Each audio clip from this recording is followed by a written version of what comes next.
my name is Fanny. I'm one of the chefs of the FoodRemedy, the nutritional cooking school. And today we're going to make sauerkraut. Well, we'll make a variation of sauerkraut. You probably all know the normal one. You get it in red and in white in jars that you can buy.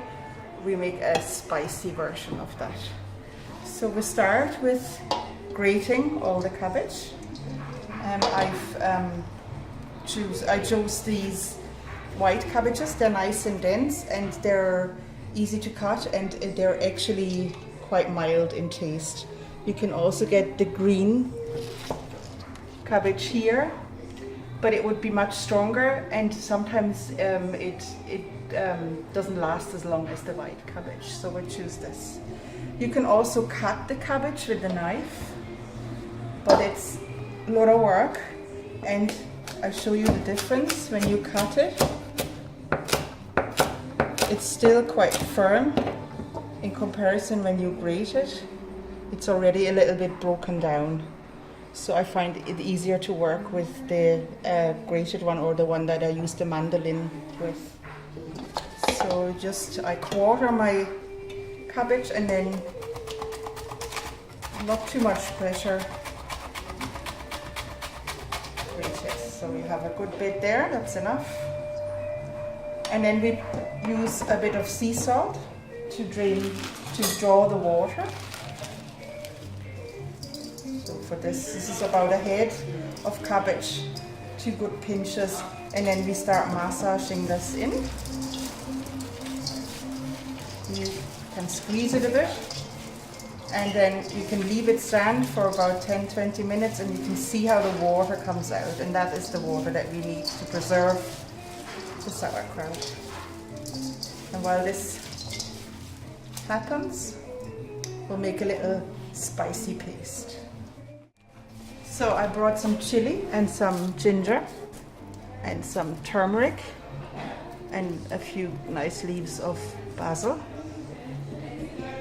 And we basically grate a little using a different blade, this fine grater for the ginger and the turmeric. And they're organic, and I just leave the skin on and everything. There's no point in wasting that by cutting it away.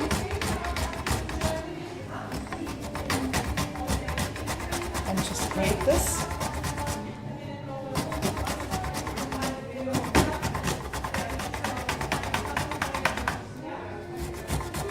This is a bit of muscle work with this grater, but you get these new ones that are a bit quicker, and in the food processor obviously it takes no time. This is the turmeric. You see this nice little orange color. It's beautiful, and it will make your sauerkraut nice and yellow as well. This is a fantastic anti-inflammatory, so you really benefit from having this fermented, because it will the fermentation will unlock all the active ingredients. It's a nice color. Now the only downside with turmeric is you're going to be yellow. But it's a price, an easy price to pay. So we have our ginger and our turmeric here. And then some chili. Now it really depends how spicy you like it. We're going to make it nice and spicy and keep all the seeds in, but you can remove them like this, and then you won't have it as spicy. So cut it as fine as possible.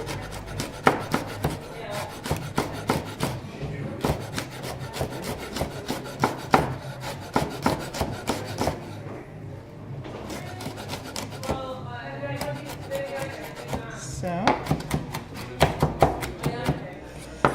if you have a pestle and mortar, you can also do this in a pestle and mortar. So, goes in there. Some lovely colors together. And don't forget to wash your hands really well after this, and don't rub your eyes. That's what I regularly do. This is a bit of garlic from the garden. Put that in as well. If you don't like garlic, it's no problem. You can leave it away. It's not necessary to have a nice taste. Just peel it off and cut it fine. You can also grate it if you want with the grater here.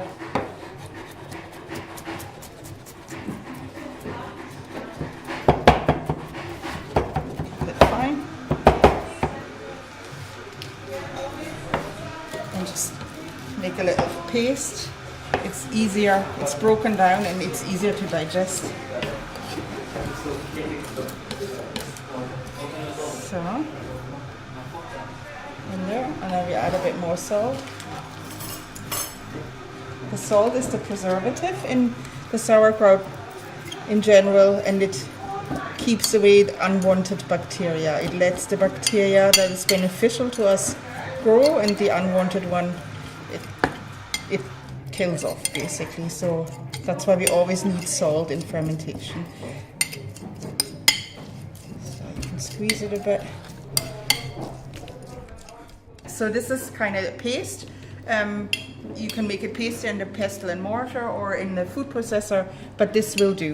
This will flavor your sauerkraut very nicely. So now it's already starting to sweat, I call it. I don't know if you can see this, but it's glistening a little bit, so the water starts coming out. And that is actually quite important for the method that I show you today. There's different methods of making sauerkraut, but in this case we want to get as much water, so now you can see it's coming out. So we take a jar, and for this method I recommend a jar that you can proper close with a rubber ring, and then I just layer in sauerkraut or cabbage at this stage. Usually I'm gonna fill it full, and then we'll put in some of our paste. One layer, and then basil leaves on top, and then more of the cabbage, and then you really need to press it down, and you press it until you have enough space to fill it up again, and until the water starts coming out. It's a bit of muscle work, but it's worth it. So you see it's quite dense now. Got half the jar full. Use your thumb to get everything down, and then fill it up again. So put it in.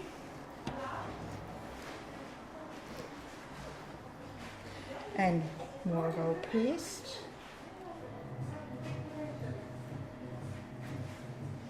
And we'll use a little bit more salt. Sprinkle on this layer.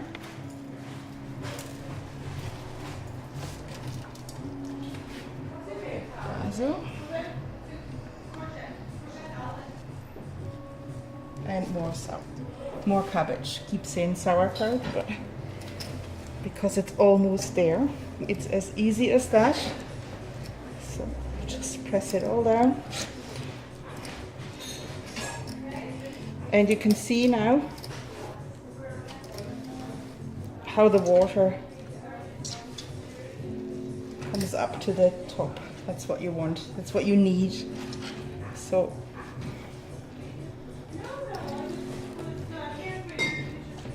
all this mixes, and you can see now how the turmeric flavored, chili flavored water comes out. And we haven't added any water at this stage.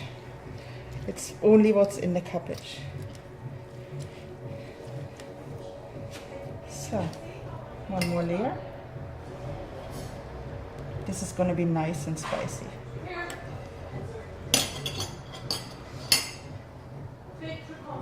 we go.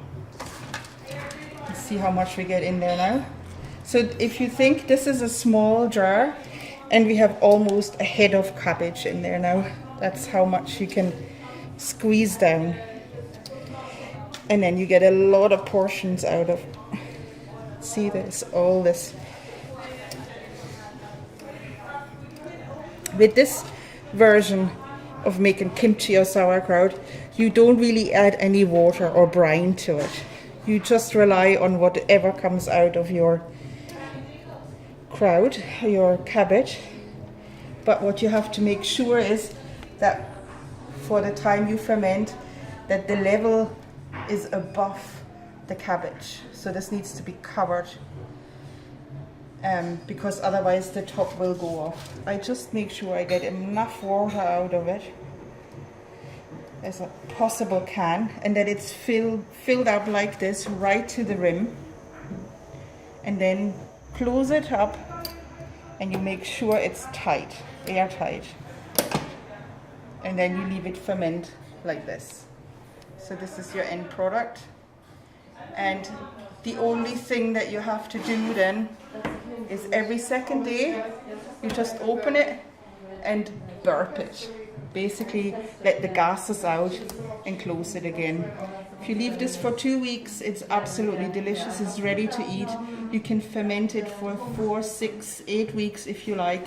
It just becomes stronger and stronger. But this, after 2 weeks, is a beautiful tasting kimchi sauerkraut mix.